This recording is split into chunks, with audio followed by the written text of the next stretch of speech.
Je pense qu'aujourd'hui, plus que toujours, ce qu'il faudrait, c'est que les politiques soient beaucoup plus fortes dans le cadre de l'environnement pour justement accompagner les populations. Je pense que ce qu'il faudrait, ce sont des gouvernements qui mettent en place, en avant, dans leur discours, les problématiques environnementales, parce que tout est lié à l'environnement. Aujourd'hui, si on arrive à ouvrir son magasin et à vendre, c'est parce qu'on respire. Et si on respire, c'est parce qu'il y a des arbres qui nous fournissent de l'oxygène. Si ce soir, en terminant le travail, on est affamé et qu'on a besoin de manger, tout ce qu'on va manger provient de quelque chose de biologique. Donc, si on mange du poisson, ça provient d'un océan qui est viable. Si on mange des légumes, ça vient d'une terre qui est viable.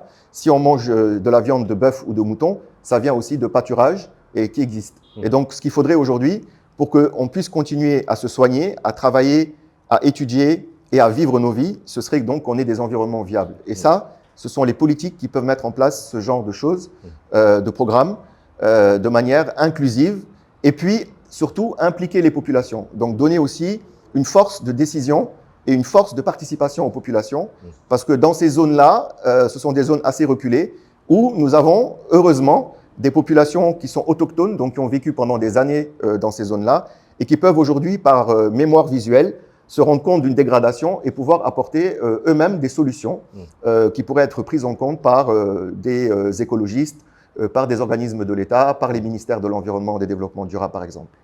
Riyad, on est arrivé au terme de notre entretien. Oui. C'est quoi le dernier mot, le message à faire passer? Alors, le message à faire passer, c'est la résilience, c'est de rester optimiste, parce qu'aujourd'hui, on voit, malgré que c'est compliqué de restaurer les écosystèmes, on voit qu'il y a quand même des écosystèmes qui arrivent à être restaurés, comme la Grande Muraille Verte, comme les mangroves de Casamance grâce à Ali Haïdar, qui a permis aujourd'hui à des femmes de cultiver, de revenir dans les rizières, de cultiver le riz, qui est donc une activité économique, une activité aussi nourricière, et de partir aussi vers la création d'emplois. Moi, j'ai un rêve, si je peux en faire part, oui. C'est qu'on puisse créer des forest villages, c'est-à-dire des villages forêts.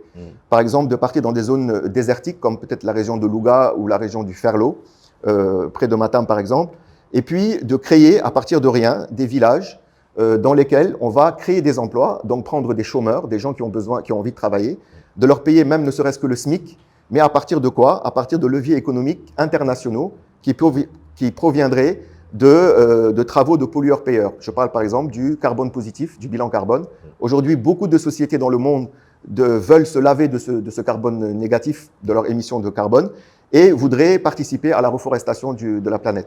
Pourquoi ne pas prendre par exemple des villages où on mettrait 150 pères de famille à l'intérieur, qu'on leur paierait un salaire en leur donnant un quota de reforestation à partir d'un forage et de laisser s'installer autour des activités qui vont devenir de plus en plus durables. Ça, c'est un rêve, je pense qu'il peut être réalité. Voilà, d'autant plus qu'aujourd'hui, on a de plus en plus les nations qui communiquent entre elles sur les projets environnementaux, que ce soit des dégradations ou bien des réussites. Il y a des expériences qui se partagent. Donc ça, c'est un rêve. Et tout rêve est une réalité. Et donc, aussi, si je peux dire à la jeunesse, c'est d'y croire, d'imposer aussi les volets environnementaux, où qu'ils soient. Voilà. Donc ça, c'est ce que je peux aujourd'hui dire pour mon mot de la fin.